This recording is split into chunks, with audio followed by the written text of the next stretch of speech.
வேலூருக்கு வந்த விஜய்க்கு வரவேற்பு சும்மா சாதாரண வரவேற்பு இல்ல. மக்கள் கடல் போல வந்து சும்மா வெயில் கூட பார்க்காம ரோட்ல அவ்வளவு நேரம் நின்று விஜயை பார்த்து சந்தோஷப்பட்டு போனாங்க. கிட்டத்தட்ட கூட்டத்துக்கு வந்து 4900 பேர் மட்டும்தான் வந்து பாத்தீங்க அப்படின்னா வரணும் அப்படிங்கிற மாதிரி கொடுத்தாங்க.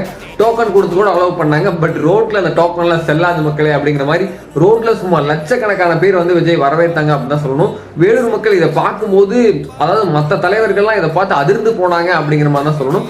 அது இல்லாம 1 to 2ல இருந்து அவரோட ஸ்பீச் வந்து சும்மா தாறுமாறா இருந்துச்சு. கிட்டத்தட்ட ஆள் எமோஷனல் ஆகிற அளவுக்கு அந்த ஸ்பீச் வந்து நம்மளே எமோஷனல் ஆகிறத விட அவரே எமோஷனல் ஆகியிருந்தாரு. அது இல்லாம ஸ்டாலின் சாரை பத்தி வந்து பார்த்தா கூட வந்து ஒரு சில விமர்சனங்கள் வச்சிருந்தாரு. அந்த கரூருக்கு வந்து பாத்தீங்க அப்படின்னா ஏமேல நீங்க போட்டீங்க, நீங்க எல்லாத்தையும் நண்பன்னு சொல்றீங்க, பட் எப்படி அப்படி பண்ண உங்களுக்கு மனசு வந்துச்சு அப்படிங்கிற மாதிரியும் சொல்லியிருந்தாரு.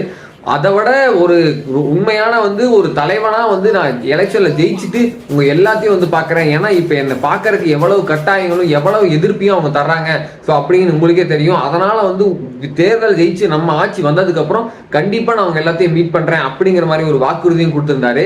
ஸோ அதுக்கப்புறம் தான் வந்து அந்த எமோஷனலான பீச்சு ஒரு இடத்துல அப்படியே ஸ்டக் ஆகி ஒரு மாதிரி ஆளே வந்து சாரி வந்து கேட்டு போற அளவுக்கு வந்து பாத்தீங்க அப்படின்னா எமோஷனல் ஆயிட்டாரு. தலைவரே நீங்க என்னைக்குமே நாங்க உங்களை கைவிட மாட்டோம்.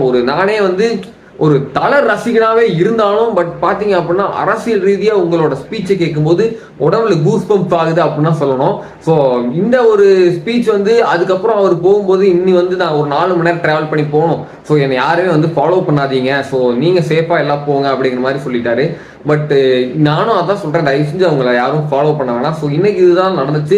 ஸோ இது வந்து மோஸ்ட்லி நான் அப்டேட் பண்ணணும் அப்படின்னு நினைச்சேன். ஸோ அதனால அப்டேட் பண்ணிட்டேன். ஸோ இந்த மாதிரி வீட்டில் வேணும் அப்படின்னா உங்க தலைரசிகன் தலைமை ஜெயிக்கிறோம் ஃபாலோ பண்ண மறந்துடாதீங்க. ஸோ ஃபாலோ பண்ணிட்டு மறக்காம ஒரு சப்ஸ்கிரைப் பண்ணாம இருந்தீங்க அப்படின்னா யூடியூப்ல சப்ஸ்கிரைப் பண்ணி வச்சுக்கேன். ஸோ ஏன்னா ஃபுல் வீடியோஸ் போடுறதுக்கான வாய்ப்பு நிறைய இருக்கு. ஃபுல் வீடியோஸும் ஸோ தலைவரோட ரியாக்ஷனும் மற்றபடி எல்லாத்தையும் டோட்டலா போட்டு வைக்கிறேன். ஸோ சப்ஸ்கிரைப் பண்ணிட்டு பாருங்க.